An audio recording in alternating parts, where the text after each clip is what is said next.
उनकी एक बात शायद हम सबको काम आ सकती है, जिसे मैं भूल नहीं सकता हूं। मैं उनको बहुत आदर करता था, लेकिन वो क्या कहती थी? वो हमेशा कहती थी, मनुष्य अपनी उम्र से नहीं, अपने कार्य से बड़ा होता है। जो देश के लिए जितना करे, वो उतना ही बड़ा है। सफलता के शिखर पर ऐसी सोच से व्यक्ति की महानता, उसका हमें एहसास होता है। लता दीदी उम्र से भी बड़ी थी और कर्म से भी बड़ी थी। हम सभी ने जितना समय लता दीदी के साथ गुजारा है, हम सब जानते हैं कि वो सरलता की प्रतिमूर्ति थी। लता दीदी ने संगीत में वो स्थान हासिल किया कि लोग उन्हें मां सरस्वती का प्रतिरूप मानते थे। उनकी आवाज ने करीब 80 सालों तक संगीत जगत पर अपनी छाप छोड़ी थी।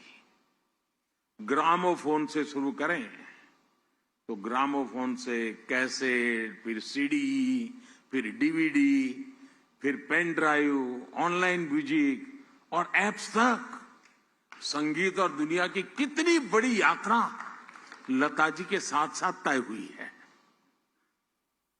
सिनेमा की 4-5 पीढ़ियों को उन्होंने अपनी आवाज दी।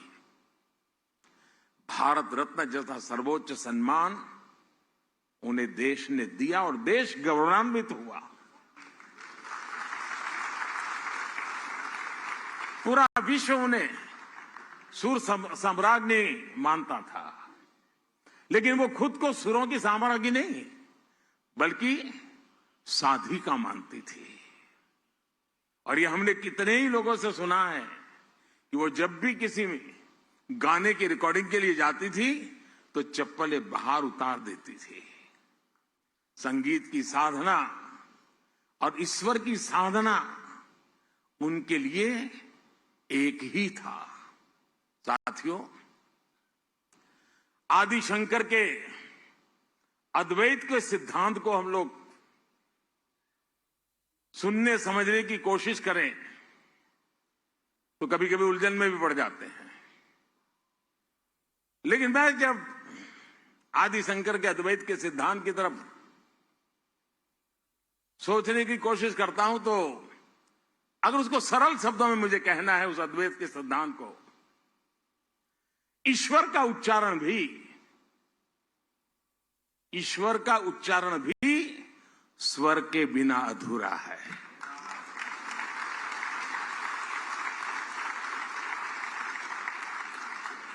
ईश्वर में स्वर समाहित है।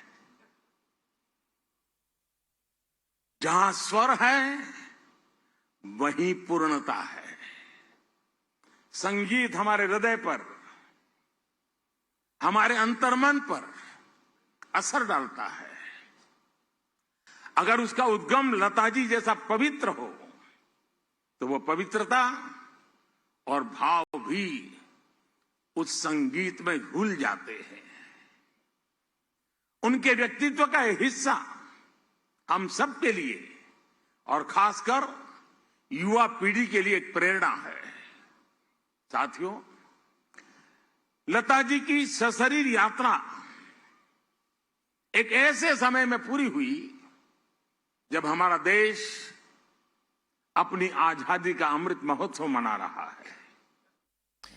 Well, that was Prime Minister Modi there remembering late Lata Mangeshkar. This is the first Lata Mangeshkar award that the Prime Minister has received, for which he is in Mumbai at this point in time.